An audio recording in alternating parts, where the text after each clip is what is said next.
చూడురి పోలీసోళ్ళ car పయ్యలే ఎట్లా అప్పైనాయో. అగో car బానేట్ అయితే బఠానీ మీద పొట్టు లెక్కనే ఉసిపోయింది కదా. ఈ పోలీసోళ్ళ కారుకు పడ్డ డెంట్లు చూసి చెప్పొచ్చు ఏ రేంజ్ లో షేజింగ్ అయిందో. ఉమ్మడి పాలమూరు జిల్లాల పందుల దొంగలు పోలీసులకు నిద్ర పట్టకుండా చేస్తున్నారట. వీటక్కడు వాళ్ళు కత్తులు బీర్కీసులతోటి పోలీసుల మీదనే అటాక్ చేస్తున్నారట.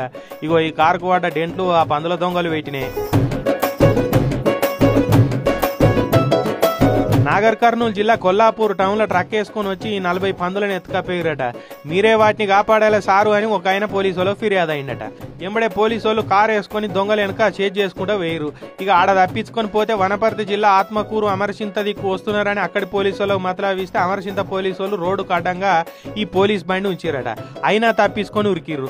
మళ్ళా వీళ్ళు కూడా దొంగలను చేజ్ చేసుకుంటూ పోతే పోలీస్ బండి మీదకే రన్నింగుల సీసలు బండలు ఇసురుడు పెట్టిరట.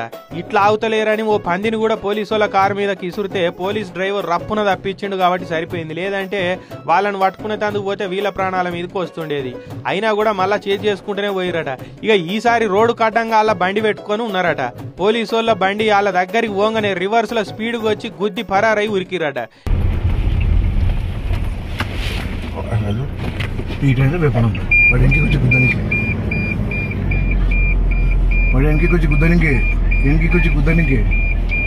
చూసినావా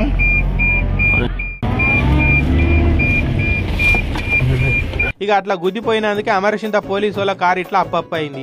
ఈ నుంచి కర్ణాటక దిక్కు తప్పించుకొని పోయిరట దొంగలు. వాళ్ళు అట్లా చేతికి దొరికిన దాన్ని ఆయుధంగా ఇసురితే పోలీసుల చేతులుండే తుపాకులు ఏమైనాయి? పోలీస్ టౌన్ లో ఆయుధ పూజ చేస్తాందుకే పనిచేస్తున్నాయా లేకుంటే దోమలు గుడ్లు పెట్టి పిల్లలు అయ్యేందుకు పనిచేస్తున్నాయా అని అనుమానపడారు సుమి. దొంగలు వాడే ఆయుధాలకు ఎవరికి లెక్క చెప్పే పని లేదు. కానీ పోలీసులు వాడే బుల్లెట్లకు లెక్క చెప్పాలి కదా. మరి బుల్లెట్లు తక్కువ పడతాయని ఊకున్నారో పందుల దొంగల మీద ఫైరింగులు ఎందుకని కనికరం చూయించిరో గానీ దొంగలైతే పోలీసుల ప్రాణాలది ఎదుసిరు. ఆయుధాలను ఆయుధ పూజ అప్పుడు